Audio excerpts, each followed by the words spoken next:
100마디 말보다 때로는 침묵이 훨씬 더 강력할 때가 있다는 거 느껴보신 적 있나요? 안녕하세요. 오늘은 바로 그 침묵의 힘에 대해 한번 제대로 파헤쳐 보려고 합니다. 로버트 그린의 권력의 법칙, 그 네 번째, 항상 필요한 것보다 적게 말하라, 입니다. 자, 한번 생각해 보세요. 우리가 보통 생각하기에 말을 많이 하고 대화를 막 주도해야 저 사람 힘 좀 있네, 이렇게 보이잖아요. 근데 정말 그럴까요? 이 법칙은요, 아주 단호하게 아니다라고 말합니다. 오히려 말을 너무 많이 하잖아요? 그럼 그냥 평범해 보이는 걸 넘어서 뭔가 자기 통제도 못하는 사람처럼 보일 수 있다는 거예요. 진짜 권력을 아는 사람들은 바로 이걸 아니까 일부러 말을 아끼는 거죠. 아니, 그냥 말 좀 덜 하는 게 어떻게 그렇게 강력한 힘이 될 수 있을까요? 이게 그냥 소심하게 입 닫고 있으라는 얘기가 절대 아니에요. 이건 아주 치밀하게 계산된 일종의 권력 전략이라는 겁니다. 자, 지금부터 침묵이 우리에게 주는 세 가지 놀라운 힘 하나씩 까보겠습니다. 자, 이 세 가지 힘이 뭐냐면요. 첫째, 나를 신비롭게 만든다.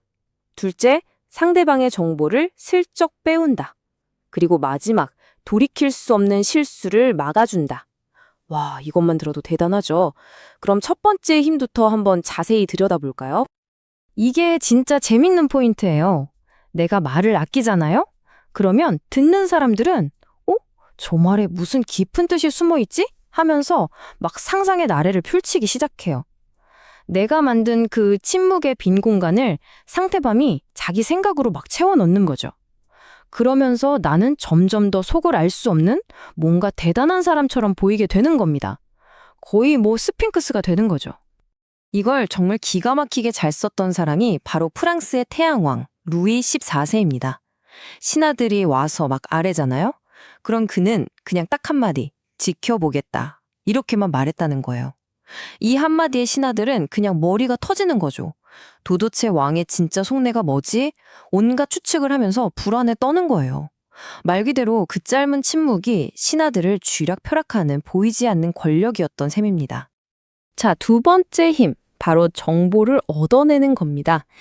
여러분, 대화하다가 갑자기 정적이 흐르면 어때요? 되게 어색하고 불편하죠? 대부분의 사람들이 그래요. 그래서 그 어색함을 못 참고 자기도 모르게 막 말을 꺼내요. 쓸데없는 말까지 하면서요. 바로 그 순간 상대방은 자기 계획이나 약점을 술술 풀게 되는 겁니다. 나는 가만히 있었을 뿐인데 말이죠. 정말 최고의 정보 수집 기술 아닌가요? 그리고 세 번째 힘은요, 어찌 보면 가장 기본적이면서도 가장 중요합니다. 바로 실수를 막는다는 거죠. 한 번 뱉은 말은 주워 담을 수 없다. 이거 진짜 진리잖아요. 특히 순간 욱해서 혹은 좀 재치 있어 보이려고 툭 던진 비꼬는 말 한마디. 그게 상대방 가슴에 비수가 되어 꽂히고 나중에 엄청난 후폭풍으로 돌아올 수 있거든요. 아예 입을 닫고 있으면 그런 위험 자체가 생기질 않는 거죠. 자, 그럼 반대로 이 법칙을 어기면 어떻게 될까요? 그러니까 필요 이상으로 말을 많이 했을 때 어떤 끔찍한 결과가 초래되는지 로마의 영웅이었던 코리올라누스의 비극적인 이야기를 통해 한번 제대로 느껴보시죠. 이 코리올라누스라는 인물, 처음에는 정말 대단한 전쟁 영웅이었어요. 그의 행동을 본 로마 시민들은 그를 거의 신처럼 떠받들었죠. 그야말로 범접할 수 없는 아우라가 있었습니다. 근데 문제가 터진 건 그가 정치판에 뛰어들면서부터였어요. 그는 자신의 생각을, 특히 평민들을 얼마나 무시하는지를 정말 아무런 필터 없이 말로 다 쏟아내버렸습니다. 그 오만하고 독선적인 말들이 쏟아져 나올수록 그를 둘러쌌던 영웅의 아우라는 정말 순식간에 깨져버렸죠. 결국 사람들은 이렇게 생각하게 된 거예요.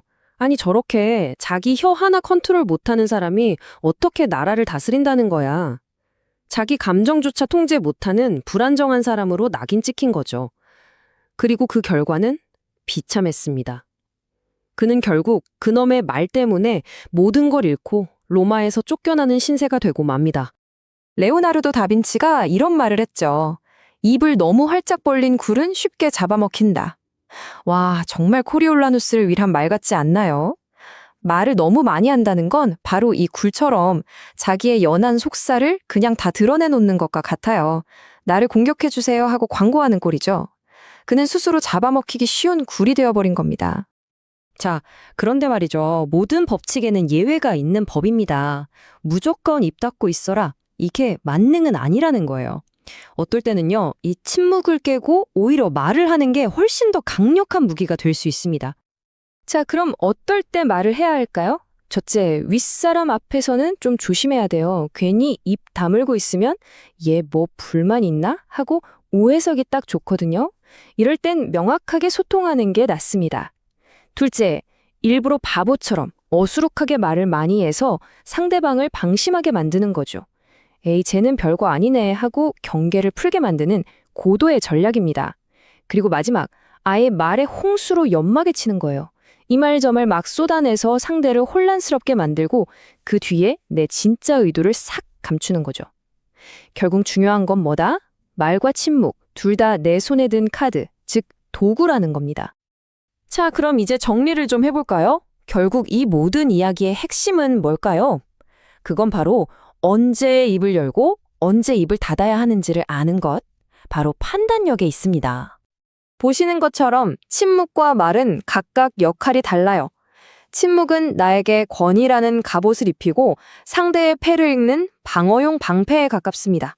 반면에 잘 계산된 말은요, 특정 목표를 꿰뚫거나 상대를 교란시키는 공격용 창이 될 수 있죠. 이 방패와 창을 언제 어떻게 쓸지 그 전략적인 선택이야말로 진정한 권력의 기술이라고 할 수 있겠습니다.